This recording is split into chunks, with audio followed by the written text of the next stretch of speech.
Brand clothing lokal tak henti terus unjuk gigi. Ya, dan bagaimana sebetulnya inovasi-inovasi yang mereka kemudian lakukan, kita simak informasinya berikut ini. Perkembangan fashion di Indonesia terlihat semakin pesat dengan hadirnya brand lokal yang menampilkan berbagai kualitas dan keunikannya. Hadirnya berbagai platform online seperti e-commerce dan media sosial semakin mendorong brand lokal untuk terus tumbuh dan dikenal banyak orang. Selain itu, harga yang ditawarkan pun relatif terjangkau jika dibandingkan merek internasional ternama namun tetap berkualitas. Tidak heran jika makin banyak orang yang beralih ke brand lokal. Pemasaran produk yang dilakukan secara digital memperlebar cangkupan pasar produk fashion. Memasuki pandemi, rupanya digitalisasi menjadi resep bertahan. Digitalisasi menjadi salah satu keharusan untuk mempertahankan roda bisnis di masa pandemi COVID-19. Tidak terkecuali untuk merek-merek fashion terkenal di Indonesia. Namun, pembatasan kondisi karena adanya pandemi COVID-19 yang cukup menantang ini tidak menyurutkan semangat para pelaku kreatif untuk terus berkreasi. Salah satu brand clothing yang terus berinovasi adalah Skreomus. Skreomus merupakan brand distro asal kota Bandung yang sudah berdiri sejak tahun 2004 silam. Hingga saat ini, Skreomus masih menjadi salah satu distro asal kota kembang yang tetap eksis di industri fashion lokal di Indonesia. Apa saja nih kiat-kiat Skreomus untuk terus bertahan saat persaingan industri clothing semakin ketat? Simak ulasannya hanya di segmen Create Up di program Power Breakfast. Berbagai sumber, IDEX Channel. Ya, pemirsa, untuk membahas tema kita di Create Up kali ini di program Power Breakfast sudah terhubung melalui aplikasi Zoom ada Mas Nino Norman. Beliau adalah founder Skreomus Clothing. Apa kabar, Mas Nino? Halo pagi Mas Nino. Halo, alhamdulillah baik, Mas Vicky sama Mbak Mangi. Oke, sehat selalu ya. Terima kasih sudah bergabung bersama Power Breakfast. Alhamdulillah sehat. Mas Nino. Siap, ini Skreomus ini adalah salah satu brand clothing terkenal di Bandung dan saya waktu itu termasuk yang pembeli setia lah ya. Dan ini saya pengen belajar nih dari Skreomus gimana sih caranya untuk kemudian terus bertahan sampai dengan sekarang. Mas Nino, apa sih yang waktu itu menggerakkan Mas Nino dan juga tim lah ya untuk membangun brand Skreomus sampai dengan hari ini tetap eksis? Apa yang menggerakkan waktu itu? Inspirasinya dari mana? Pada awal mulainya sih sebenarnya memulai bisnis ini karena memang saya suka dengan fashion ya. Suka dengan fashion karena pada saat itu memang ingin memberikan pilihan yang berbeda aja pada saat itu, pilihan yang lebih berkualitas, berbeda dari segi desain, dari segi kualitas gitu ya. Karena pada saat itu clothing lokal juga belum terlalu banyak ya. Gitu Mas Vicky. Oke, jadi ini udah berdirinya berapa lama dan sejauh ini konsumen atau pasar menyambut kehadiran Skreomus sendiri itu seperti apa? Pada saat itu tahun 2004 ya Skreomus mulai alhamdulillah responsnya cukup baik ya, cukup positif ya. Mungkin karena target marketnya pas aja dan pada saat itu kompetitor juga belum terlalu banyak ya. Itu sih. Oke. Waktu itu juga secara target market pas, kemudian secara serapan juga akhirnya jadi maksimal gitu. Tapi apa sih yang membuat Mas Nino dan juga teman-teman di Skreomus betul-betul yakin bahwa produk-produknya Skreomus akan banyak disukai atau juga digemari lah oleh anak-anak muda di kota Bandung dan juga sekitarnya lah ya. Karena kan bicara soal player gitu di industri clothing, kayaknya Bandung adalah tempat yang cukup banyak pemainnya gitu. Nah, apa sih yang membuat Mas Nino dan juga teman-teman yakin gitu? Dari awal sih kita udah yakin karena Skreomus tuh mulai dari 2004 berarti berjalan sudah 17 tahun ya. Pada saat kita mulai itu market sangat luas ya, masih luas, jadi kita belajar banyak tentang brand value, marketing position, promosi offline dan online ya.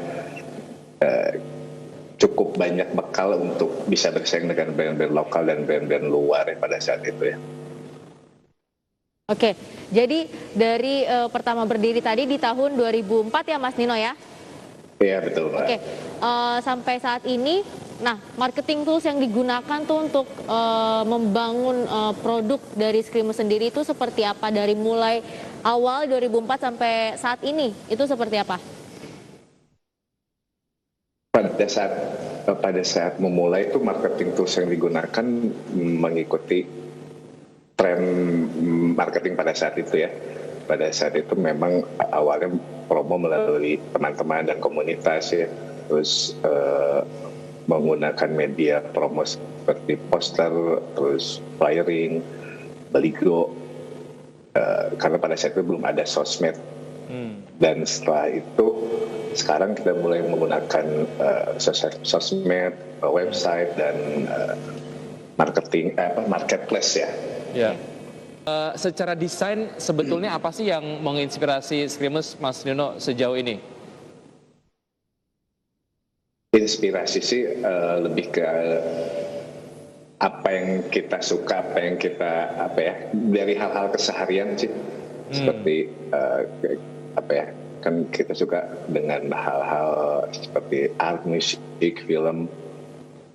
Terus kita aplikasiin ke produk yang benar-benar nyaman dan berkualitas aja sih. Lebih ke daily wear ya si produknya itu gitu ya. Oke. Tapi dari tahun ke tahun pertumbuhan marketnya seperti apa? Naik turun atau peningkatannya malah cukup drastis gitu?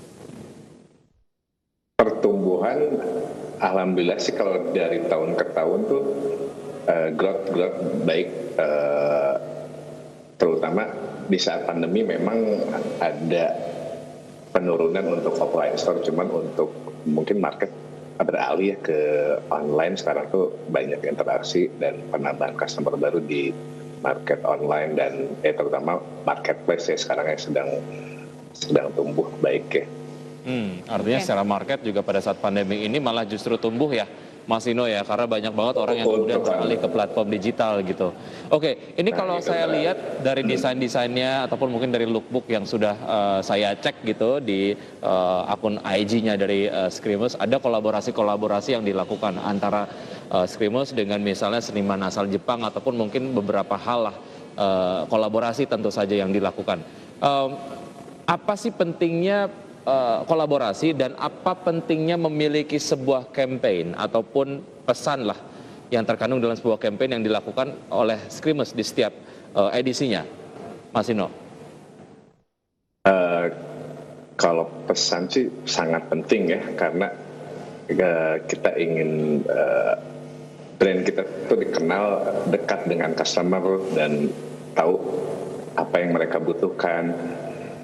Untuk kolaborasi juga memang kita setiap tahun tuh ada program untuk berkolaborasi dengan brand-brand besar atau musisi-musisi besar. Yang terdekat ini kita akan mengadakan bentar lagi akan launching kolaborasi dengan Sex Pistols. Wow, keren. Doakan saja. Ya, itu gimana sih? Itu gimana ceritanya Mas Nino bisa kolaborasi dengan band-band besar? Itu PDKT-nya gimana sih? Prosesnya gimana sih? Saya pengen tahu. Prosesnya lumayan sih ya.